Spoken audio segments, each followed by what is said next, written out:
Senhor amado, obrigado por mais uma oportunidade que o Senhor nos dá de estarmos aqui reunidos. Obrigado pela tua graça, tua bondade, tua misericórdia, teu amor tão imenso para conosco. Obrigado, Senhor, porque podemos estudar a tua palavra livremente e temos a oportunidade de refletir sobre ela e aprender, Senhor, qual é a tua boa, agradável e perfeita vontade. Ajuda-nos, Senhor, a aplicar essas coisas nas nossas vidas de forma que possamos desfrutar do teu amor e do propósito que o Senhor tem na nossa vida. Eu te agradeço em nome de Jesus. Amém. Bom, aí tem o QR Code aí para vocês acessarem as 4 aulas, né?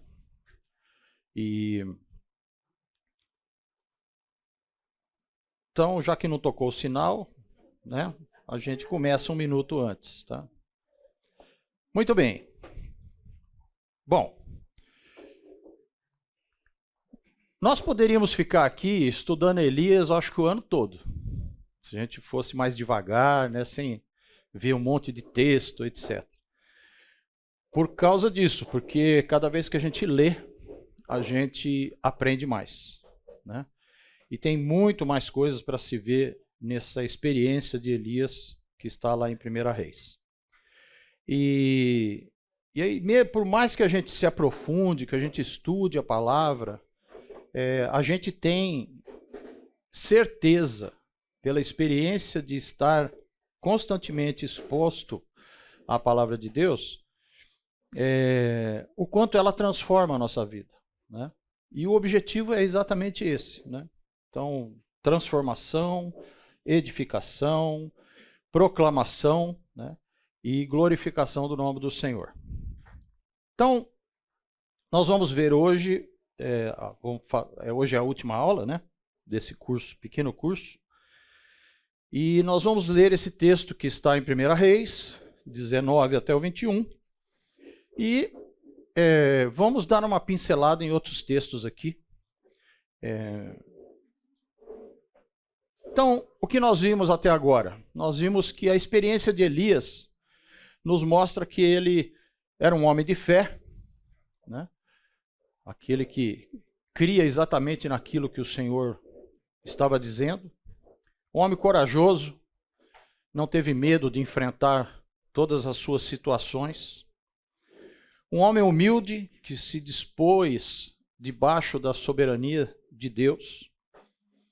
Obediente, toda vez que Deus falava para Elias assim, fala assim, faz isso, ele fazia. Você lembra dos textos? É assim. E veio a palavra do Senhor a Elias dizendo, vai para Sarepta, e ele foi. Vai para Querite, ele foi. Vai para Acabe, ele foi. Ele nunca questionou isso. Mas nós, como eu disse na primeira aula, nós não podemos esquecer que a gente tem que olhar para Elias, porque às vezes a gente pode correr o risco de idolatrar o personagem. E o personagem, ele é homem como nós. Ser humano. Então, sujeito às mesmas falhas, aos mesmos problemas, às mesmas dificuldades que nós temos. E hoje nós vamos ver a respeito disso. Então, o capítulo 19, ele fala a respeito da fuga de Elias. Que, na verdade, eu acredito que... Vocês lembram do Leão da Montanha? Desenho animado? Quem não conhece, tem uma geração que não conhece mesmo, né? Vocês duas, por exemplo, não conhecem o Leão da Montanha? Não. Mas entra no Google ou no YouTube e fala assim, Leão da Montanha. O Leão da Montanha tinha uma frase célebre, assim, saída estratégica pela direita e zoom, sumia. Então eu acredito que Elias aqui, ele teve uma reação parecida. Por quê? Porque tudo que ele viveu até agora foi muito intenso, né? Então, os personagens aqui nesse capítulo são Acabe, o rei Acabe, a rainha Jezabel, Elias e o próprio Deus. Então, vamos voltar aqui um pouquinho no 18 para a gente entender um fato aqui.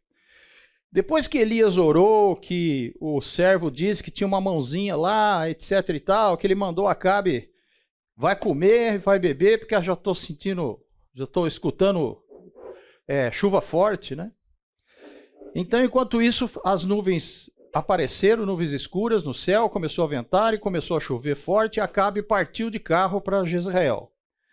E o poder do Senhor veio sobre Elias, e ele, prendendo a capa com o cinto, correu à frente de Acabe por todo o caminho até Jezreel. Deixa eu corrigir um erro da semana passada. Eu disse que a distância entre o Carmelo e Jezreel era... Então, corrija, 40 quilômetros. Quase uma maratona. Tá certo? E que se vocês tivessem curiosidade, vocês iam no Google para saber se é isso mesmo, né? Muito bem. Então, começa assim o capítulo 19. Ora, Acabe contou a Jezabel tudo o que Elias tinha feito e como havia matado todos aqueles profetas à espada. Acabe, pelo próprio comportamento de Acabe, a gente vai ver, né? Tem um outro episódio aqui interessante, que é o episódio da vinha de Nabote, que está lá no capítulo 21, onde Acabe tentou comprar uma vinha que estava do lado do palácio, que pertencia a Nabote. E aí ele chegou lá e falou, eu quero comprar sua vinha, eu te dou uma outra, tal. E Nabote falou, não, longe de mim fazer isso, porque eu não vou entregar para você a herança dos meus pais. E não quis vender. E aí Acabe voltou para casa, chateadinho, triste, deitou na cama, virou para a parede e ficou lá, amuado. E aí a mulher chegou, né, e perguntou, o que está acontecendo? Falou, não, pô, Nabote não quis vender, tá. E Jezabel, a senhora dominadora, já disse assim, nossa, é assim que você é rei em Israel? Não se preocupe, levante, coma, que eu vou dar um jeito na situação. Então, ela era a cabeça pensante, ela que agia. E aí, ela toma à frente, inventa um documento, carimba com o carimbo do rei, arruma 2 falsas testemunhas e, no fim, Nabote é morto debaixo da lei. Lembra alguma coisa isso? Qualquer semelhança é mera coincidência. Ele é morto debaixo da lei porque 2 testemunhas disseram que ele amaldiçoou a Deus. Tem 2 cadeiras aqui na frente. Ó. Se quiser vir sentar, pode vir. Muito bem. Então, não paga nada. Então, Jezabel mandou um mensageiro a Elias para dizer-lhe que os deuses me castiguem com todo rigor, caso amanhã, nessa hora, eu não faça com a sua vida o que você fez com a deles. Uma ameaça, não direta, mas via mensageiro. Aquela mulher que adorava Baal, o que era Baal mesmo? Nada. Exatamente. Baal não era nada, é uma criação mental. Baal não fazia nada, ele só era um ser criado na imaginação das pessoas. Ou se é. E, não, o Carmelo mostrou quem é Deus. E Deus é um só. Não, mas o demônio não é Deus. Então, Baal não é nada.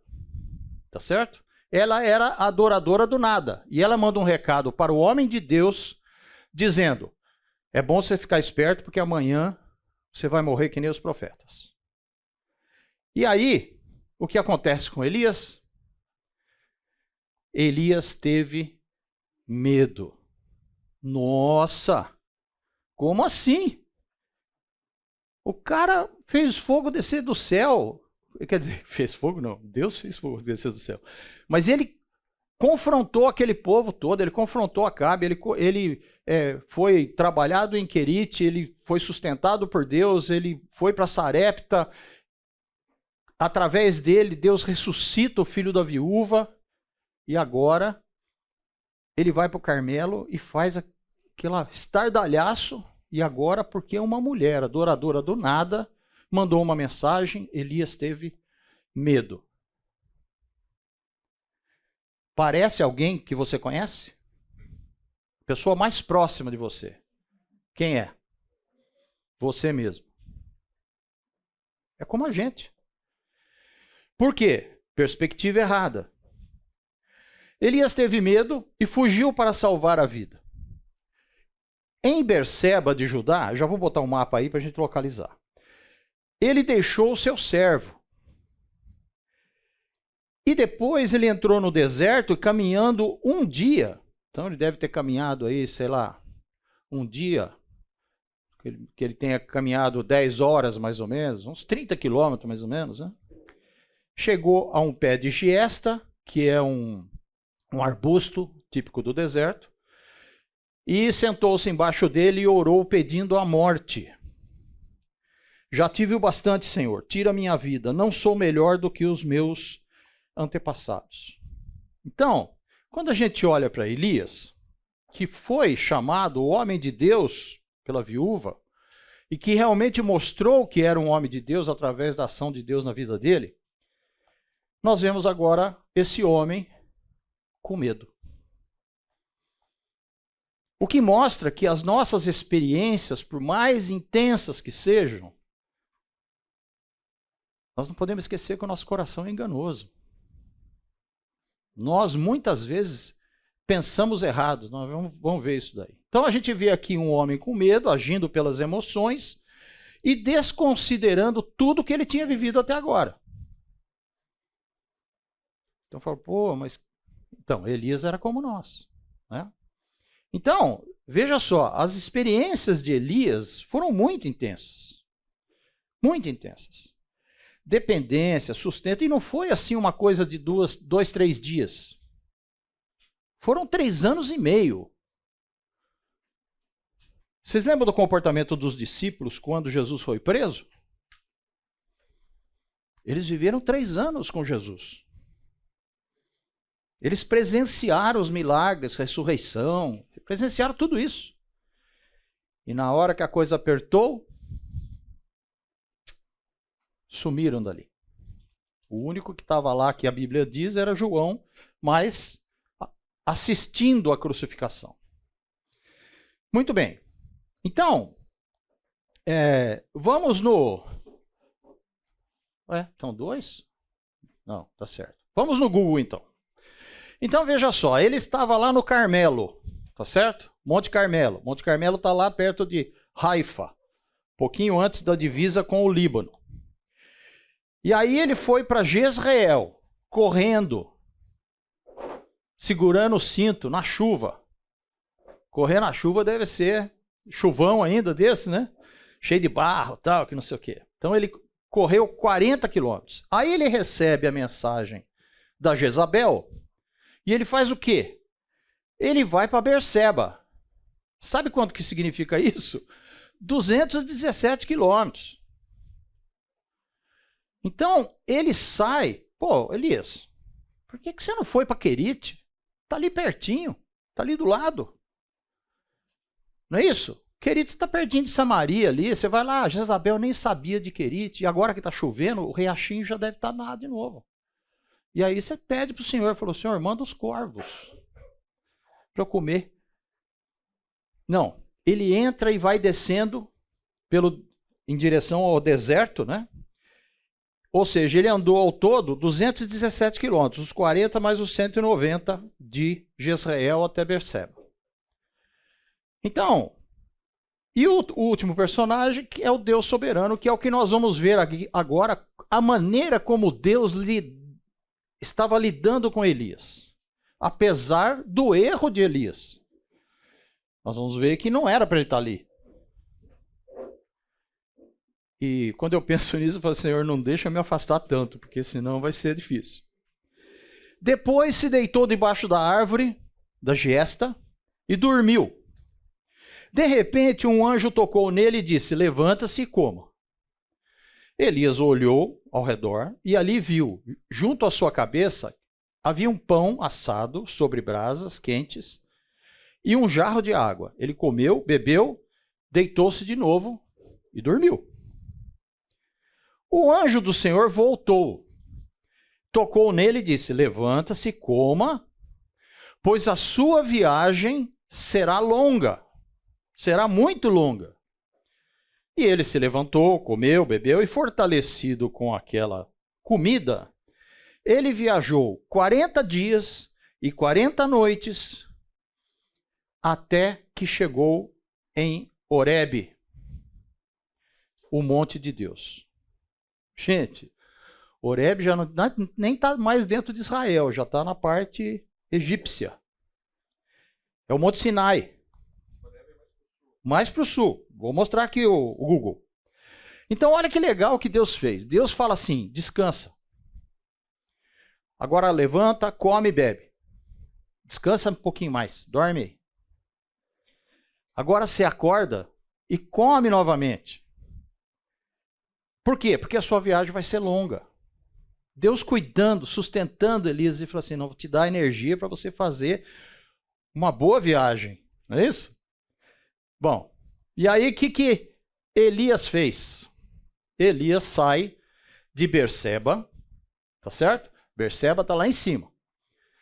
Que agora nós baixamos o mapa, né? Aqui está o Mar Vermelho, tá certo? E ele vai para Horebe. Isso significa 414 quilômetros. Ou seja, ele andou os 217 mais os 414. 630 quilômetros aproximadamente. E aí, ele entrou numa caverna e passou a noite ali. E a palavra do Senhor veio a ele: Elias, o que você está fazendo aqui? O que você está fazendo aqui? Aí ele respondeu: tenho sido muito zeloso pelo Senhor, Deus dos exércitos. Os israelitas rejeitaram a tua aliança, quebraram os teus altares, mataram seus profetas à espada. Sou o único que sobrou e agora também estão procurando me matar. Mas qual foi a pergunta mesmo? O que você está fazendo aqui? E Elias responde de forma o quê? Com a perspectiva errada. Com outra ideia na cabeça. Ele não escutou a pergunta. A pergunta é: o que você está fazendo aqui? Ele podia responder: Senhor, eu vim para aqui que eu precisava de um refrigério, eu precisava daí parar um pouco, preciso acertar minha cabeça, eu estou ansioso, eu estou estressado, foi muita coisa para mim, se o Senhor puder me levar, até melhor. Mas não foi essa a resposta. A resposta é assim: ele abriu o coração dizendo tudo aquilo que estava incomodando ele. E aí ele fala isso aqui, que é um absurdo: eu sou o único que sobrou. Ei, Elias, memória curta, hein? E os 100 lá de Obadias que escondeu em 2 cavernas? Cadê? Isso por quê? Porque a perspectiva está errada. Isso é uma coisa muito interessante. Quando a gente tem experiências grandes e profundas, isso é comum acontecer. Quando você termina, como é que você está? Exausto. Eu falo para minha esposa aí de vez em quando sai domingo daqui, e não só, principalmente na igreja. Acontecia também quando eu dava aula na faculdade. Mas depois de passar o estudo, eu fico quebrado, como se tivesse sido atropelado. Então eu entendo Elias. A experiência dele realmente foi muito, muito intensa. E isso é comum, porque a gente faz parte da nossa... Porque a gente é envolvido também com a parte emocional, com a parte espiritual, com o raciocínio. Quando é muito intenso, quando você termina, você quer descansar um pouco, você quer desligar, às vezes dormir, cair e dormir. Então, essas experiências profundas muitas vezes nos deixam assim exaustos física espiritual e emocionalmente. É comum acontecer isso. Então a gente tem que olhar para Elias como sendo parecido conosco, né? E a nossa expectativa que a gente pode jogar sobre Elias, falar, Elias, pô, você é o cara, você é o homem de Deus. Por que você já não saiu, que você estava em Jezreel? Dá uma descidinha até Samaria e confronta Jezabel. Bota o dedo na cara dela e fala assim, quem você pensa que é adoradora do nada falar com o homem de Deus? Ameaçar a vida do homem de Deus. É isso? A gente espera isso do herói, né? Mas nada disso. Elias vazou. Então, veja só. Elias está raciocinando emocionalmente. Resposta foi incorreta. Elias está com a perspectiva errada. Ele foi chamado para quê? Ele foi chamado para ser profeta. Ele tinha que levar a mensagem de Deus. O que ele está fazendo aqui? Ele está no sentido contrário. Ele está fugindo das pessoas. Está fugindo do movimento de gente, né? Nosso negócio é gente. Ele se isolou, ele se afasta dos relacionamentos, ele larga o servo dele lá em Berseba. Aquele cara que estava com ele, que provavelmente ajudou ele a cortar o novilho, ajudou ele a montar o altar, colocar as lenhas. Ele larga o cara para trás. Se isola, que é um risco enorme quando a gente fica desse jeito. Se isolar. Isso não é bom. Você deve continuar convivendo com as pessoas. E pede para Deus te abençoar, né? O óbvio ainda se mantinha.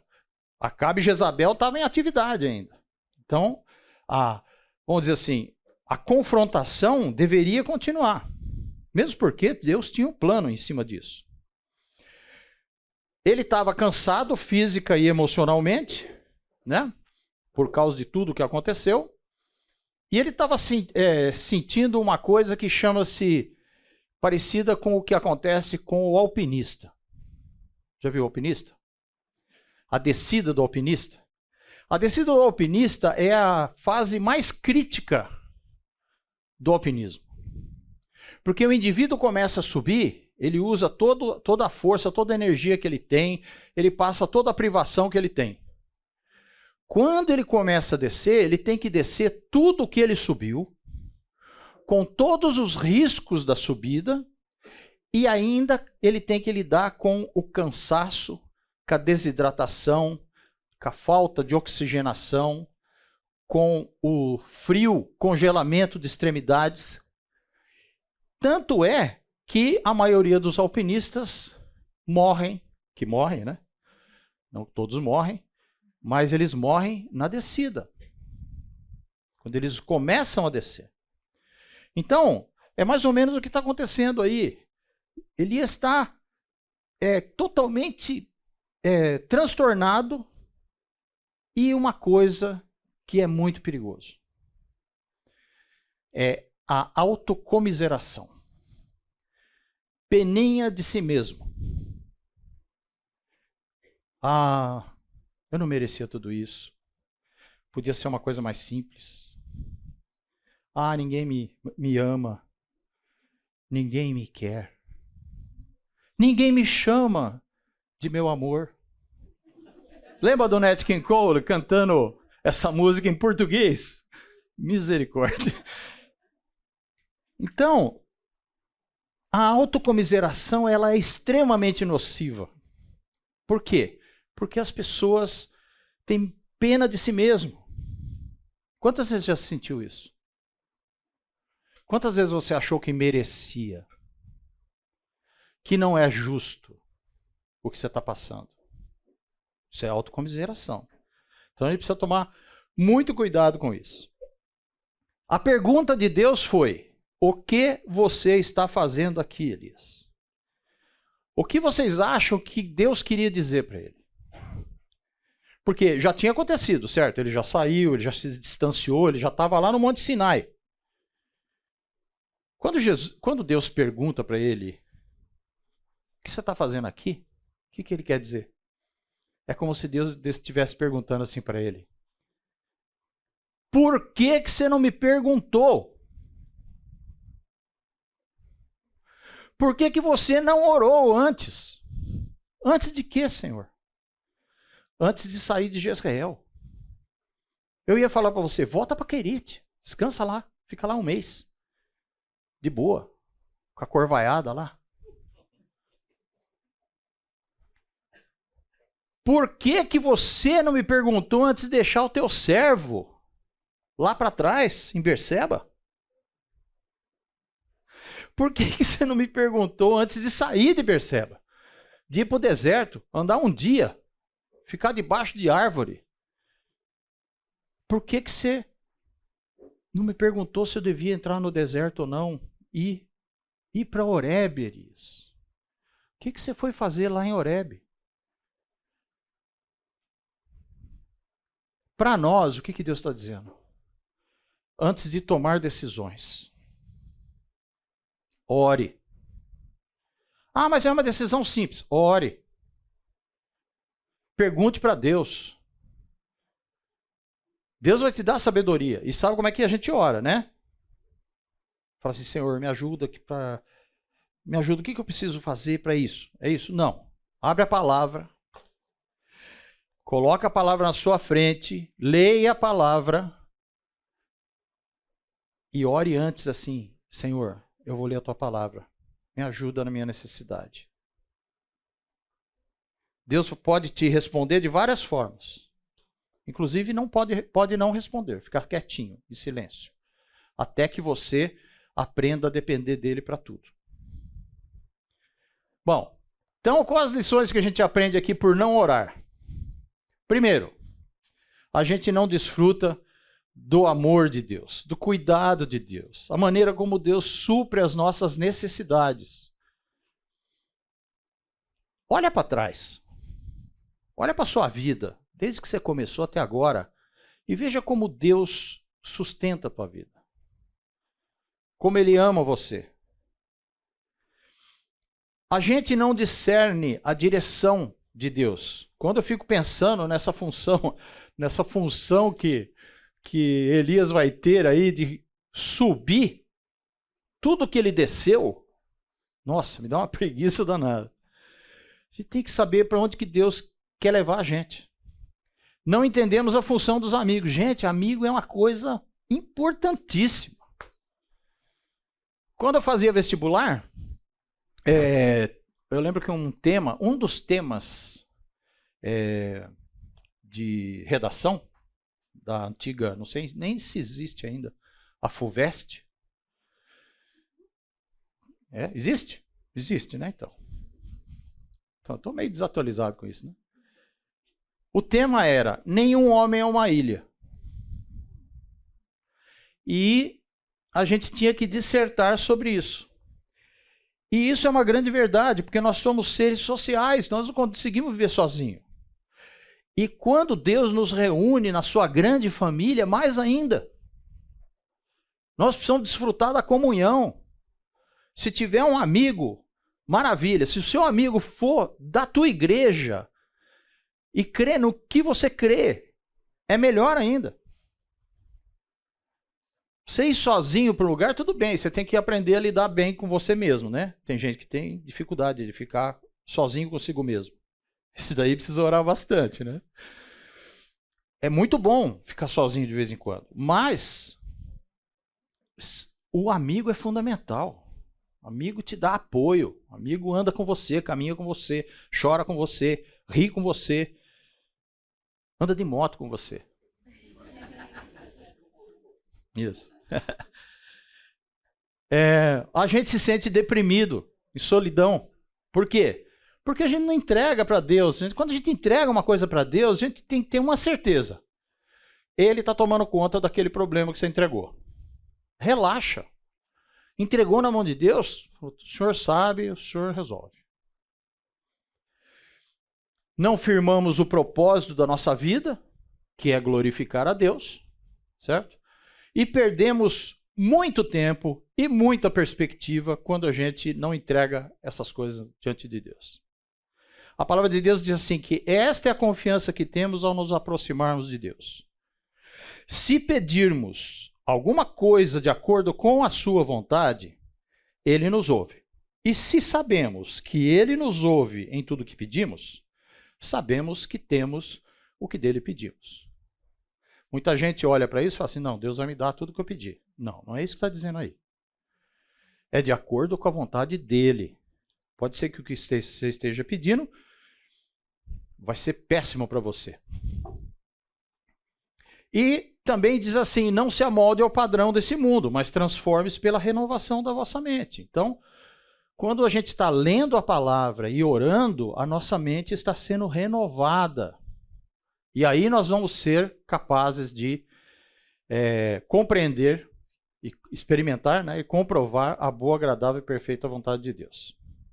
E tem um texto de Provérbios que é fantástico. Olha isso aqui. Confie no Senhor de todo o seu coração e não se apoie em seu entendimento. Meu filho, guarde consigo a sensatez e o equilíbrio. Viu por que não pode sair fora do eixo? Vai firme. Não deixa se envolver pelas coisas, né? Pelas circunstâncias, né? Que a gente olha a circunstância. Aí depois chega aqui na igreja e canta assim, não olha as circunstâncias, não, não, não. Olha o seu amor. Hipocrisia, né, irmão? Você olha a circunstância. Eu tenho um problema com alguns corinhos e isso não vem ao caso. Mas vamos lá. Então, não guarde consigo a insensatez e o equilíbrio, nunca os perca de vista. Trarão vida a você e serão um efeito para o seu pescoço. Então, você seguirá o seu caminho em segurança e não tropeçará. Quando se deitar, não terá medo, tratamento para síndrome do pânico. O seu sono será tranquilo, tratamento para insônia. Não terá medo da calamidade repentina, nem da ruína que atinge os ímpios, tratamento para ansiedade. Pois o Senhor será a sua segurança e o impedirá de cair em armadilha. Você busca uma vida segura? Isso aqui é a sabedoria de Deus. Então o Senhor falou com Elias, saia e fique no monte, na presença do Senhor, pois o Senhor vai passar. Pergunta, Elias obedeceu? Não? Sim? Mais para frente a gente responde. Então o que Deus está falando aqui? Ô Elias, sai da caverna da depressão, sai da caverna da autocomiseração, dos seus sentimentos, do seu raciocínio emocional.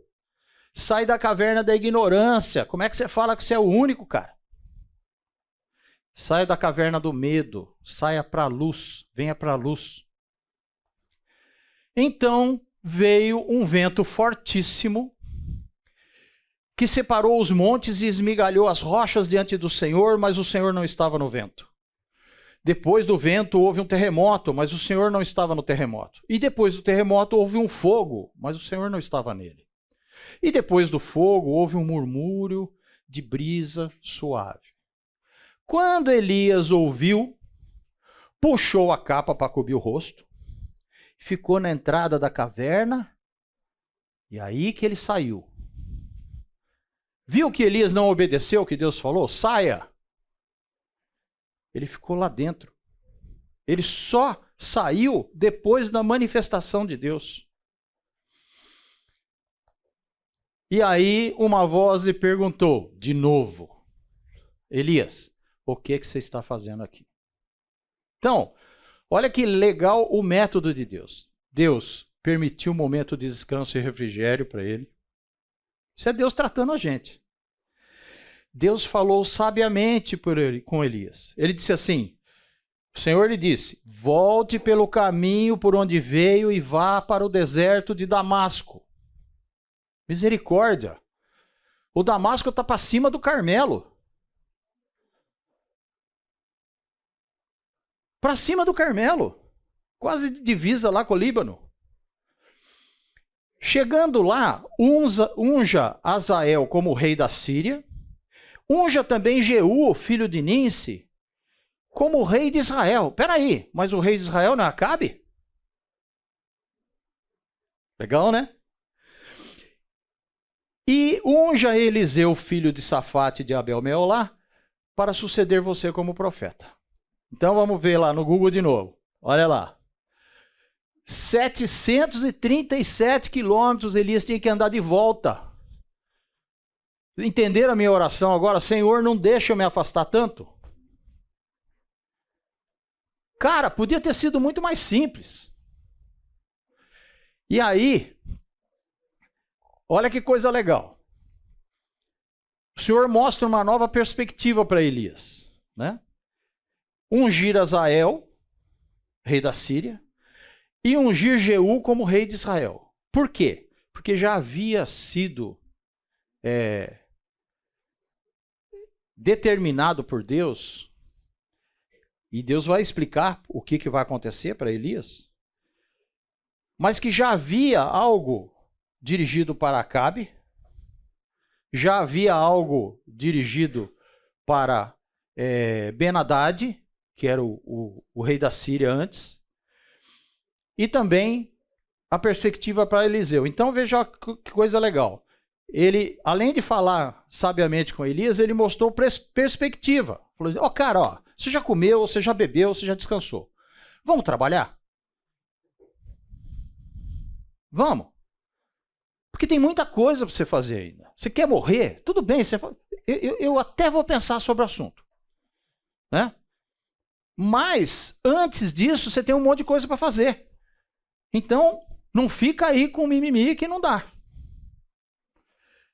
E ele mostrou, ele falou, você ainda tem serviço. Você vai ungir Azael, você vai ungir Jeú, você vai ungir Eliseu. E aí ele deu um propósito de futuro para Elias. Ele fala assim, unge Eliseu, filho de Safate, de Abel-Meolá, para suceder você como profeta. Ele providencia um sucessor para Elias. Elias, vai ter um cara que vai fazer tudo o que você está fazendo e vai continuar. Ele não disse, né, que Eliseu ia ressuscitar um cara também, né? Mas ele deu uma perspectiva. Ele falou assim, não acabou. Você pode querer morrer agora, mas não acabou. Você tem muita coisa para fazer. Então, isso é interessante, né? Ele desenha o futuro de Israel também. Por quê? Porque ele diz assim, Jeú matará todo aquele que escapar da espada de Azael. E Eliseu matará todo aquele que escapar da espada de Jeú. No entanto, fiz sobrar 7.000 em Israel. Todos aqueles cujos joelhos não se inclinaram diante de Baal, e todos aqueles cujas bocas não o beijaram.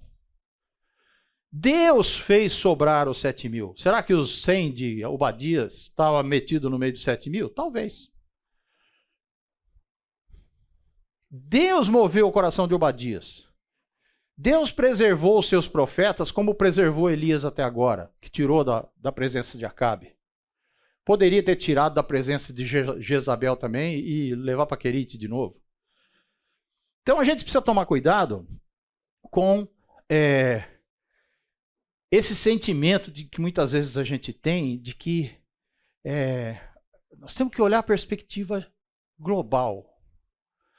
E na perspectiva global tem uma historinha muito legal, que é uma parábola, na verdade é uma alegoria, que chama o mito da caverna. Vocês conhecem? Quem conhece o mito da caverna? Quem tem filósofo aqui? Os filósofos conhecem o mito da caverna, né? Então, o que é o mito da caverna? O mito da caverna é uma alegoria escrita por Platão, né, na sua obra A República, e é conhecido como parábola da caverna, ou mito da caverna, ou alegoria da caverna, ou prisioneiros da caverna. Então, em resumo, o que é? São pessoas que vivem dentro da caverna, são prisioneiros dentro da caverna. E eles interpretam aquilo que eles veem. E a realidade deles está dentro da caverna. Então, tem algumas sombras que eles veem por causa da luz que bate e projeta nas paredes. E tem os sons que vêm de fora e que eles interpretam como sendo parte daquela realidade, né? Mas eles não sabem o que está fora da caverna. Aí tem uma história que um foge da caverna, que não sei o quê, e quando ele volta, os caras que moram dentro da caverna não acreditam no que ele tem e acabam matando ele. Certo? Em resumo, viver com a perspectiva errada é extremamente perigoso. Então, o mito da caverna é muito filosófico. Então eu vou passar aqui a versão Piteco, de Maurício de Souza. Só que é o seguinte, vocês precisam ler, não tem, ninguém vai falar, tá? Mas vocês precisam ler, então presta atenção para não perder a leitura.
Vamos tomar um café.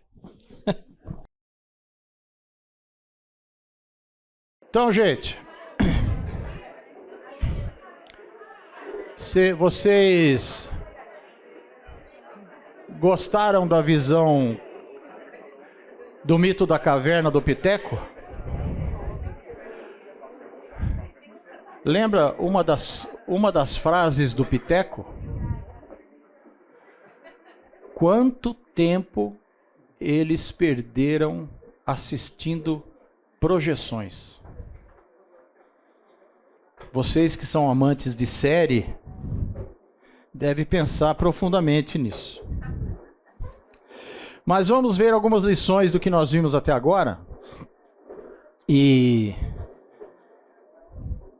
que são importantes aqui, analisando a vida de Elias, né? Então, o Senhor, Ele é soberano e se mantém sempre no controle da história. Não interessa o que você acha, não interessa o que você entende e não interessa o que você sente. Deus sempre está no controle da história. Você fala assim, não, mas a situação do país está péssima, o mundo está degringolando. Sim, Deus está permitindo isso. Ele é soberano. Ele não perdeu o controle. Ele está sempre no controle da história. E isso a gente deve viver nessa perspectiva. Porque pode ser que nós estejamos aqui, vivendo nesse país, parecidos com aqueles 7.000 de Israel. E que certamente devem ter ido para o cativeiro junto com Israel. Mas Deus continua sendo soberano. Mesmo que você não sinta, mesmo que você não ache. Nós não temos como saber os planos de Deus para nós e nem para o mundo. Mas nós temos que ter a noção de que Ele está nas mãos do Eterno, que tem o controle de todas as coisas. E também nós não sabemos sobre a fidelidade das pessoas. A gente tem que saber a nossa. A gente não deve julgar. Então você poderia falar assim, pô, fulano faz isso, fulano faz aquilo. Não julgue.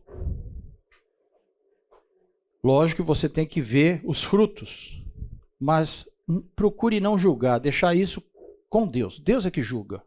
Deus é que diz se está certo, se está errado.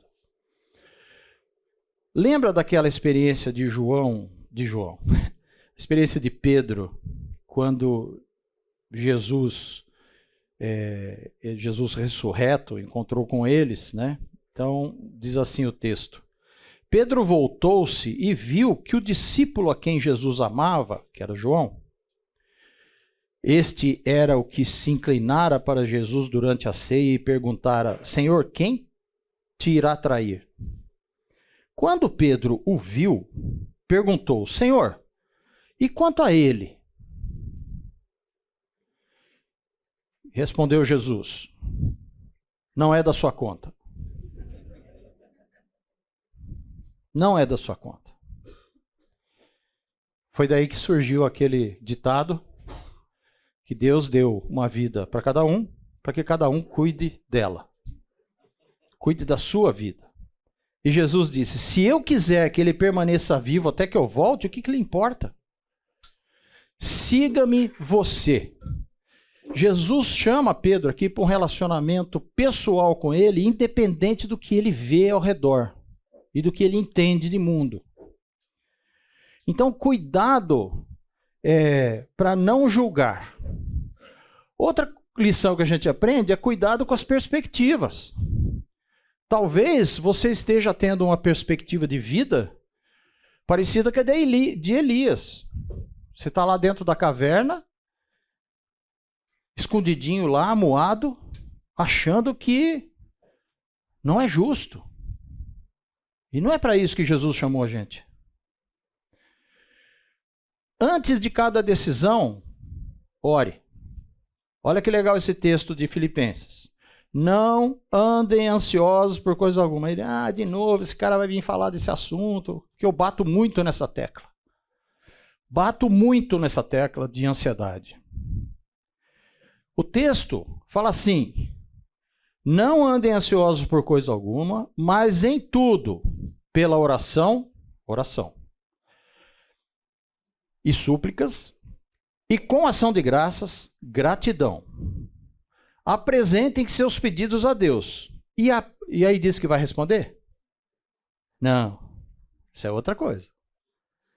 E a paz de Deus, que excede todo o entendimento, guardará os seus corações e suas mentes em Cristo Jesus. Não é isso? Olha só que legal isso aqui.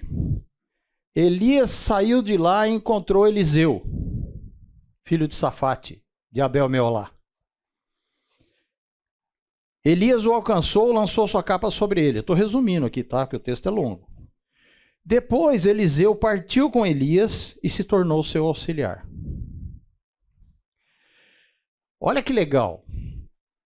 O que Deus está fazendo aqui? Cumprindo aquilo que ele prometeu para Elias. Eliseu grudou nele, né? E a gente já vai ver alguma coisinha para frente também. Então, outra coisa importante, raciocinar com a fé no Senhor. Pense sempre crendo em quem é o dono da história. Não pense achando que talvez possa acontecer isso, aquilo, que... Não, pense crendo em quem é o dono da história. E relaxa. Descansa. Ora, a fé é a certeza e a prova. Naquele texto que nós lemos, não andeis ansiosos, ali não está dizendo assim, sugiro que não andem ansiosos. Ou recomendo-vos fortemente que não andeis ansiosos. É isso que está escrito? Não, é imperativo, gente. Não andem. Isso não é uma sugestão para nós. Não andem. Não é à toa que na Bíblia está escrito, não temas, milhares de vezes. Direta ou indiretamente. Então, a fé é a certeza e a prova. Então, quando você olha esse texto, você tem que ter no seu coração a certeza de quem Deus é. Você tem que conhecer todos os atributos de Deus. Você tem que entender que Deus é soberano sobre tudo e sobre todos. E que nada, nem um cisco, vai sair do plano dele. Ah, mas e se não for bom para mim? Não, vai ser bom para você. É outra certeza que você tem que ter. Que todas as coisas contribuem para o bem daqueles que amam a Deus. Então, é muito importante, nós temos que desenvolver a fé, clamando a Deus, porque é o próprio Espírito que nos dá discernimento para isso. Não é da gente, é da capacidade nossa. Outra coisa, gratidão. Gratidão pelo quê? Então vamos ver a experiência de Elias. Gratidão pelo descanso. Aquele pãozinho quente de brasa com água, o soninho debaixo da giesta, foi bom para ele. Pelo sustento. Deus nos dá sustento.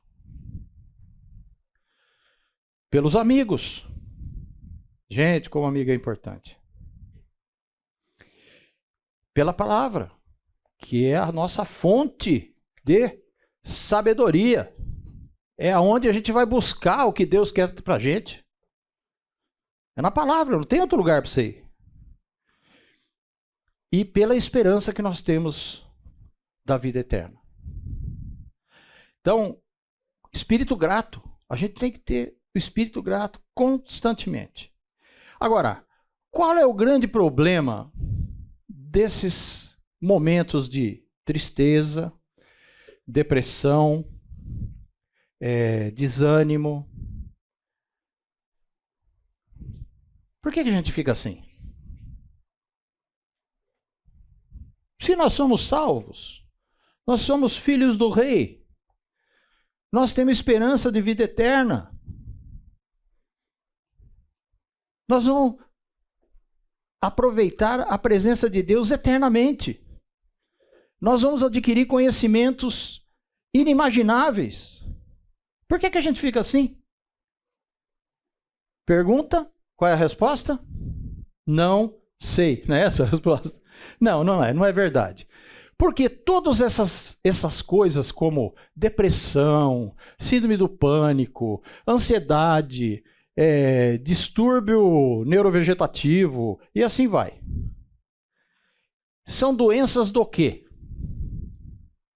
Nem são consideradas como doenças, né? Lembra que nós demos uma aula aqui sobre transtornos? Que é o nome novo que deram para uma doença, né?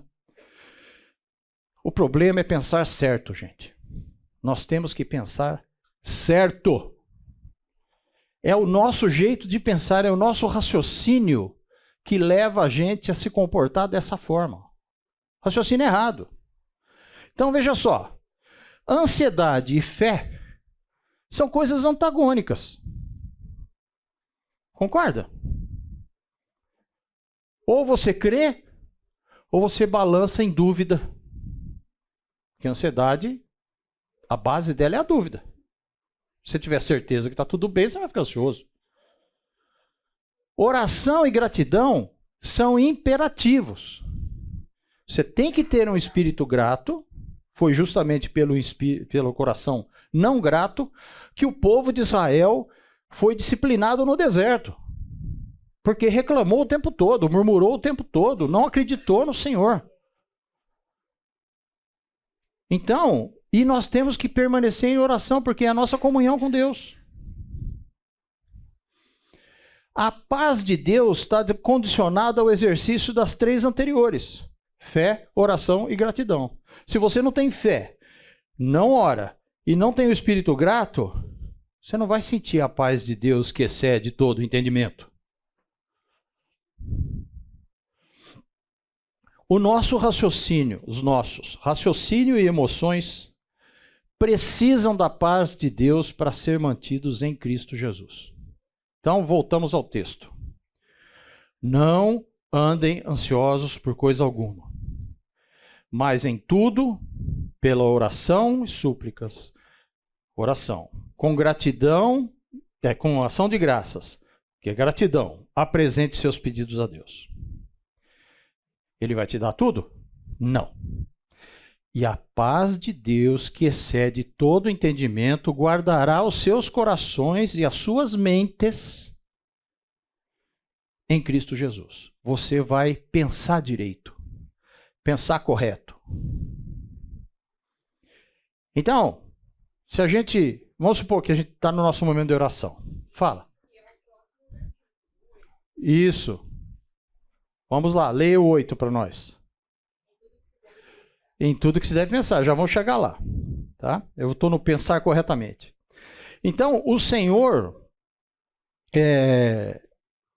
vamos transformar isso aqui numa oração. Faz de conta que você abriu, leu o texto, e aí agora você vai orar. Como é que você ora?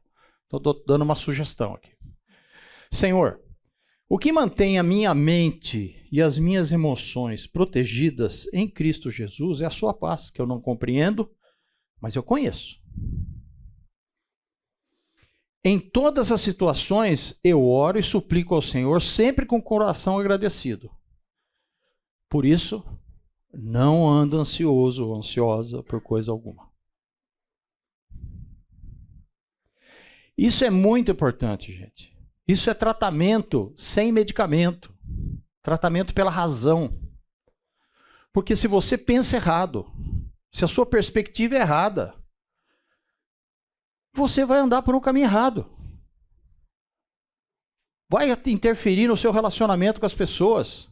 Vai interferir na sua motivação de trabalho. Vai interferir direto na sua comunhão com Deus. Então tem que pensar direito. Então aí vem o texto que a Cíntia disse. Finalmente, irmãos, tudo o que for verdadeiro, tudo que for nobre, tudo que for correto, tudo que for puro, tudo que for amável, tudo que for de boa fama, se houver algo de excelente ou digno de louvor, pensem nessas coisas. Tem uma outra versão que diz assim, que isso ocupe os vossos pensamentos. Mantenha o pensamento ocupado nisso aqui. Porque senão nós vamos ter a experiência que o mundo tem. Qual a experiência do mundo a respeito dessas coisas? Ansiedade, medo, síndrome do pânico, distúrbios múltiplos. Muito bem. Então eu vou trazer uma experiência aqui que é de 2014, mas é válida, tá certo? Essa revista aqui, a Super Interessante, que de super interessante eu me pergunto se realmente tem, mas ela fez esse artigo aí, Como Vencer os Seus Medos. Na verdade, eles não dão a fórmula. Eles só apontam os medos, mas eles não dão a fórmula. Bom, então olha só isso aqui. 78% das pessoas, deixa eu ler aqui, porque aqui não dá, não. Tem medo de perder entes queridos. Isso não é assim tão absurdo, né? Mas se a pessoa está bem, com saúde e tal, você está com medo de perder o ente querido por causa de quê? que algo ruim aconteça com os filhos. Isso daqui faz parte aqui as mães neuróticas. Certo? Medo da solidão. Se você está numa comunidade, você não deve se sentir só. E se você estiver só, ainda existe o Espírito Santo de Deus que está com você. Então não tem medo de solidão. Não fracassar na profissão. Gente, isso é utopia, né? Todo mundo um dia fracassa na profissão. Da inflação. Medo de inflação. Aqui, olha só, 83 era 26, ó. Em 13, 7%, só deve ter sido por causa das promessas, né? E de perder o emprego. Vamos lá, para frente. 70% das pessoas têm medo de ser assassinadas. Hoje deve ser mais isso, certo? Porque isso aqui é 2014, né? Hoje, dependendo do lugar onde você mora, pode ser que seja quase 100%. Medo de levar uma bala perdida.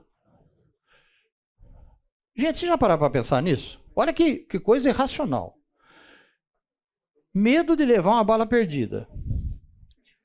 Você sabe qual é o método que Deus vai usar para te levar?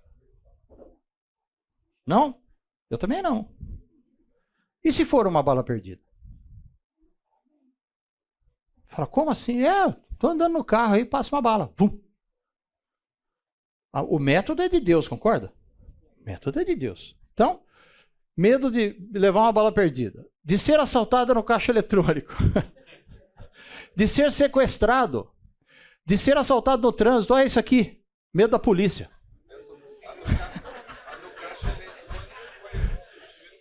Isso. Agora não é mais caixa eletrônico. Agora os caras invadem sua conta, hackeiam sua conta. Você vê que é interessante como você falou agora há pouco das circunstâncias. Sim. Né? A inflação estava caindo. Porque, de novo, quem tem 20, 30 anos não sabe que não viveu o que Sim, né? com a inflação. Já a questão da segurança está subindo aí. Né? Isso. Ou seja, a gente é tremendamente impactado aí, nossos temores aí por onde que são as circunstâncias, né? Não que a circunstância não possa fazer a gente enxergar. Tem horas que a gente olha, a gente tem discernimento para saber que aquilo vai piorar. Mas você tem que estar com medo disso? Essa é outra pergunta. Fala. Pensando na questão da caverna do que a gente enxerga, né? As duas estatísticas ali são contrastantes. Você vê que os homicídios caíram de 35%. Isso, olha aqui, ó. E as pessoas ficam mais vezes assassinadas nesse mesmo tempo. Então, a mídia e tudo mais. Exatamente. Que é o Piteco. A turma da TV. Certo? Fica lá na frente para você ver. Muito bem. 26% das pessoas têm medo de lugares fechados. Claustrofobia. Tem um amigo meu que viajou com as América Latina inteira de carro, porque ele não anda de avião. Eu falei para ele, mas o seu carro não é fechado? Ah, mas eu posso parar, posso sair, posso abrir a porta. Eu falei, faz isso no avião. Medo de acidente de trânsito. 36% de medo de altura, acrofobia. Né? A minha esposa adora andar em precipício. Sabe quando a gente anda de moto assim, naqueles precipícios que ela olha assim? Tadinha. Fecha os olhos. Lugares fechados, que é a claustrofobia, e medo de algum animal ou inseto. Gente, medo de barata? Gente, o que é isso? A barata é um ser inofensivo. Se você botar a mão em cima da barata assim, ó, você dominou. Agora, se ela for claustrofóbica, ela vai ficar... Deixa pular na mão. Fica fazendo assim, ó. Vocês já pegaram cigarra na mão? E aqui eu não trouxe, eu deveria ter colocado aqui o filminho dos meus netos brincando com um besouro desse tamanho, assim, pegando na mão, andando no braço, que não sei o quê. Mexendo com peixe, com lagartixa. Lagartixa, gente. Um dos meus filhos tem pavor de lagartixa. Faz nada o bichinho. Manso. Bom, vamos lá. E, para terminar aqui, isso aqui é de 2014, certo? Então, ó, 71% com medo de pegar AIDS, 70% de pegar gripe suína, aqui não era nem H1N1, ainda era a gripe suína, gripe de porco, medo de pegar dengue, isso aqui deve ter aumentado agora, certo? Porque estamos tendo uma crise aí, e 81% com medo de desenvolver um câncer. Se você vai viver a vida pensando que vai ter câncer, você vai gastar um tempão, né? Vai perder tempo. Porque se você tiver que ter um câncer, não se preocupa, você vai ter. Agora, e se você não tiver? Você passou o tempo todo perdendo tempo, que nem os caras do Piteco lá. Você vendo como é que é irracional o que a gente sente e o que a gente pensa? Muito bem. Então vamos fazer um paralelo agora da vida de Deus na vida de Elias e também na nossa. Olha só que coisa legal. Elias profetizou para Acabe e Jezabel durante uma boa parte da vida deles. Eles não ouviram. O que isso tem a ver com a gente? A gente não escuta. A palavra diz assim, não ande ansioso. Você fica ansioso. Perdoe o seu irmão. Quantas vezes, Senhor? 70 vezes 7. Vai perdoando. Vai perdoando. E a gente não faz isso. Guarda mágoa, faz biquinho. Não, para mim morreu. Vira assassino. Gente, é muito importante isso. A palavra de Deus, quando fala com a gente, você tem que tirar o seu achismo e colocar o que ela diz. É para isso que é a transformação da mente, né? Apesar do Carmelo, eles se recusaram. Nós falamos isso semana passada. Você acha que Acabe, vendo tudo aquilo, fala assim, puxa, Senhor, me perdoa. Vamos botar ordem na casa. É isso? Elias teve o seu momento de depressão e tristeza. Nós também temos. Mas a gente não pode deixar isso tirar a perspectiva e o propósito da nossa vida. Né? E sempre pensar assim, por que eu estou triste? Davi escreveu sobre isso. Por que está triste, ó minha alma?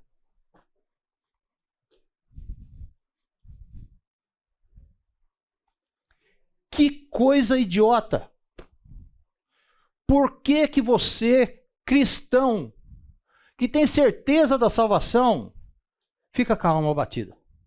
Lógico, a gente sabe a resposta, que nós somos pecadores, nosso coração é corrupto, a nossa mente está totalmente enganada por as coisas que a gente ouve e escuta.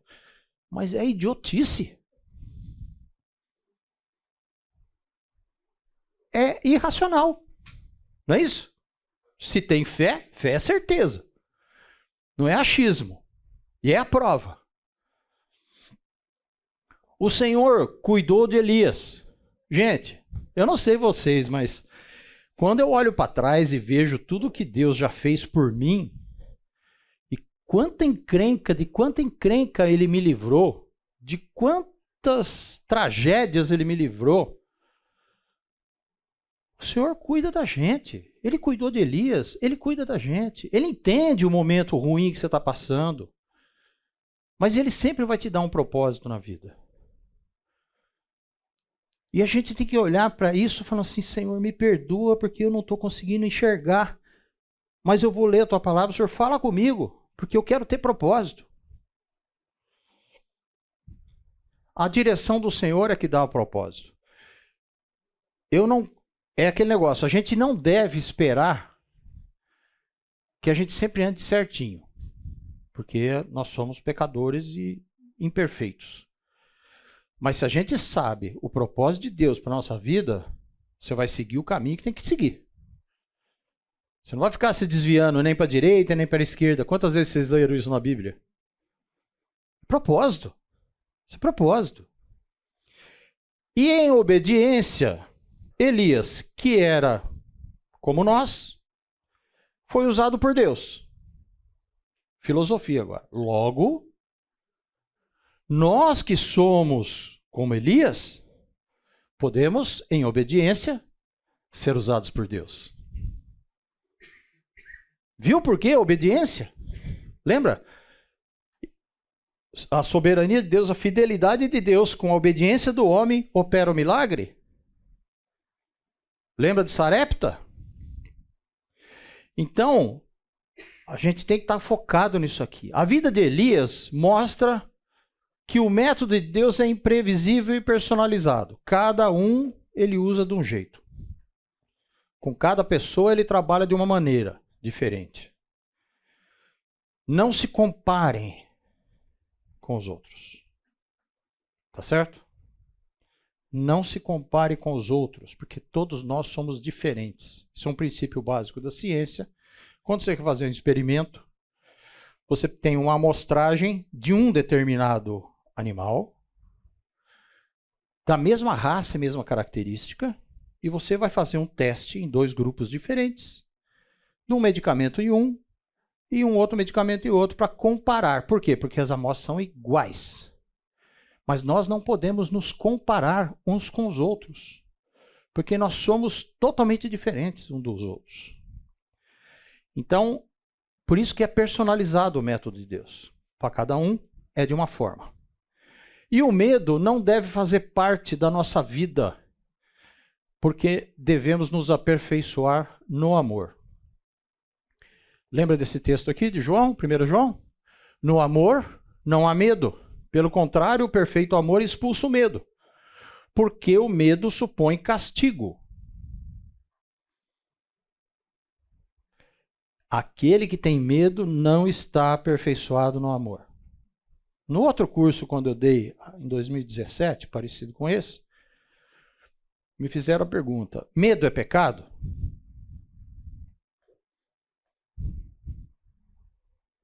Vamos? Participem. Depende do quê? Do coração. Depende do quê? De você ter fé ou não.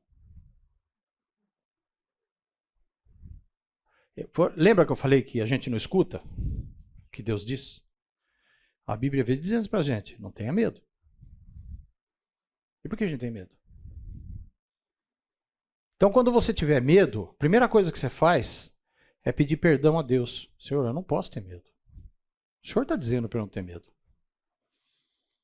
Medo não faz parte da nossa essência, porque nós somos imperfeitos, mas não é da vontade de Deus que nós tenhamos medo. Então, sim, eu creio. Medo é um pecado. Pecado de não crer. Pecado de não confiar no que Deus tem para você. Depende do que a gente vai te colocar com medo. Se tiver um tiroteio lá, Sim. duas gangues lá, eu vou querer passar no meio. Não. Fala, né? O prudente. Isso.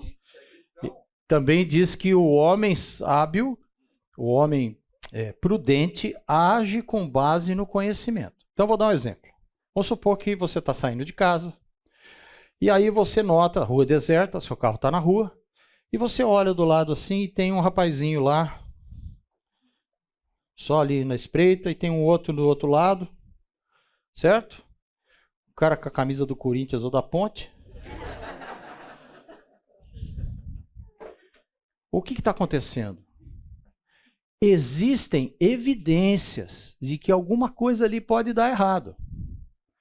Então, você vai tomar algumas atitudes. Liga para o cara que faz a segurança da rua, né? Ou então sai lá, ora bem na cara do bandidinho assim, e na cara do outro assim, porque bandido é covarde. Quando ele nota que ele é notado, ele vaza, porque acabou o esquema dele. Aí se você está está sendo prudente. Agora, se entrar descabelado dentro de casa, ligar para a polícia, pô, mas você sabe se o cara é bandido? Tem certeza? Não, ele está com a camisa da Ponte. Tem importância, não é assim também. Pode ser que seja gente boa. Nós temos irmão querido aqui, tudo ponte pretano. Muito bem. Bom, vamos acabar a história, que já está acabando o tempo também. Então, Acabe e Jezabel morreram, finalmente, né? Só que Jezabel demorou para morrer. Olha quando que ela morreu. Mas por que eles morreram? Eles morreram conforme o que tinha sido profetizado por Elias por causa do episódio da vinha de Nabote, né? Lembra que Elias disse assim para eles: Acabe, no lugar onde os cães lamberam o sangue de Nabote, eles vão lamber o seu. E você, Jezabel, os cães vão comer você. E foi exatamente isso que aconteceu, né? Eliseu foi o sucessor de Elias após ter sido levado ao céu. Mas como? Você não vai falar da carruagem de fogo? Não. Não vou. Aliás, perguntei para minha esposa hoje. Elias foi levado a uma carruagem de fogo? Não. Leiam o texto. Porque veio. Então, enquanto conversavam ele e Eliseu, veio uma carruagem de fogo puxada por cavalos de fogo que os separaram. E Elias foi levado num redemoinho. Esse é o texto. Então muita gente bota o Elias em cima da carruagem de fogo. Coitado, pode até ser queimado, né? Eliseu completou o trabalho de Elias em relação a Azael e Jeú. Então a profecia se cumpriu. A exemplo de Enoque, Elias andou com Deus e não experimentou a morte. Tá vendo? Elias pediu para morrer. Deus falou: não, tem uma surpresa para você. Você não vai morrer. Antes de morrer, Acabe se humilhou diante de Deus e recebeu o seu favor. Como assim? O cara foi o pior. Pois é, mas quando ele ficou sabendo o que ia acontecer, ele se humilhou. O texto diz assim: quando Acabe ouviu essas palavras, rasgou suas vestes, vestiu-se de pano de saco e jejuou. Passou a dormir sobre panos de saco, agia com mansidão. Então a palavra do Senhor veio ao tesbita Elias: você notou como Acabe se humilhou diante de mim? Visto que se humilhou, não trarei essa desgraça sobre o seu reinado, mas o reinado do seu filho. Ora, esse método a gente já tinha visto, né? Lá com Salomão. Falou assim: por amor a teu pai Davi, eu não vou trazer isso no seu reino. E Jezabel continuou a sua saga com Baal, né? E a profecia do Senhor se cumpriu contra ela em 2 Reis. Então diz assim: então Jeú ordenou. Quer dizer, deixa eu ver primeiro um pouquinho. O texto antes é assim: quando Jeú passou pelo portão, ela gritou: como vai, Zinri, assassino do seu senhor? Porque Jeú matou toda a geração de Acabe, né? Ele ergueu os olhos para cima, para a janela, e gritou: quem de vocês está do meu lado? 2 ou 3 homens, 2 ou 3 funcionários olharam para ele, e aí Jeú ordenou: joguem essa mulher para baixo. Eles a jogaram, e o sangue dela espirrou na parede e nos cavalos. E Jeú a atropelou. Bem leve, né, o esquema. Você vê que juízo, quando vem, vem mesmo, né? Jeú entrou, comeu, bebeu e ordenou: pegue aquela maldita e sepultem-na. Afinal, ela era a filha do rei. Mas quando foram sepultá-la, só encontraram o crânio, os pés e as mãos. Então voltaram e contaram isso para Jeú, que disse, o rei de Israel, dizendo o que Deus tinha dito. Cumpriu-se a palavra do Senhor anunciada por meio do seu servo Elias, o tesbita. Num terreno em Jezreel, cães devorarão a carne de Jezabel, os seus restos mortais serão espalhados num terreno em Jezreel, como esterco no campo, de modo que ninguém será capaz de dizer: essa é Jezabel. O que a gente conclui com tudo isso que nós vimos? Primeiro, a soberania de Deus no controle de todas as coisas. Segundo, Elias e nós pisamos na bola, gente. A gente vai para o caminho errado, vai em direção errada, faz o que não era para fazer. Mas nunca é tarde para a gente escutar, como Elias escutou, a orientação de Deus. A nossa vida é um vai e volta constante. Mas cada vez que você vai e volta, você precisa buscar fazer a vontade de Deus. Buscar a orientação da palavra de Deus. Quando for orar, abre a palavra. Primeiro deixa Deus falar. Depois você derrama tudo o que você quiser. Mas abre a palavra primeiro. Por quê? Porque na maioria das vezes nós vamos ficar calados. Tudo aquilo que você queria pedir, você fala, não, Senhor, não tem razão. Não tem razão eu pedir essas coisas. Porque a sua palavra já está me dizendo. A gente precisa ter esse hábito, essa disciplina de constantemente estar chegando a Deus, todos os dias estar expostos à palavra de Deus, todos os dias ter aquele momento a sós, aquele jardinzinho de oração, né? Que pode ser sofisticado ou não, né? Pode ser um armário, como eu disse, pode ser também um canto qualquer na sua casa, onde você tenha paz e tempo para se dedicar a escutar o que Deus tem para você. Se você não fizer isso, a gente vai fazer que nem Elias. Vamos andar para o lado errado. Depois, para voltar, às vezes, é longe, gente. Pense nisso durante as suas tentações, durante as suas provações. Sempre faça essa pergunta, Senhor, o que o Senhor quer que eu faça? O que o Senhor quer que eu deixe de fazer? Para onde o Senhor quer que eu vá? E a gente perde muito tempo, gente. Esse tempo que você gasta assistindo série. Tem gente que emenda uma série na outra e perde horas e horas e horas. Gente, quantas vezes você fica lendo a Bíblia esse tempo todo? Quantas vezes você está em oração? Quantas vezes você fica focado naquilo que Deus tem? E que Deus tenha misericórdia de nós. Vamos orar? Pai querido, obrigado, Senhor, por esse tempo que tivemos aqui. Ajuda-nos, Senhor, a entender a necessidade que nós temos de estar constantemente diante da Tua palavra e constantemente ouvindo a Tua orientação nas nossas vidas. Livra-nos, Senhor, de momentos como esse de Elias, de tristeza, depressão, perda da perspectiva.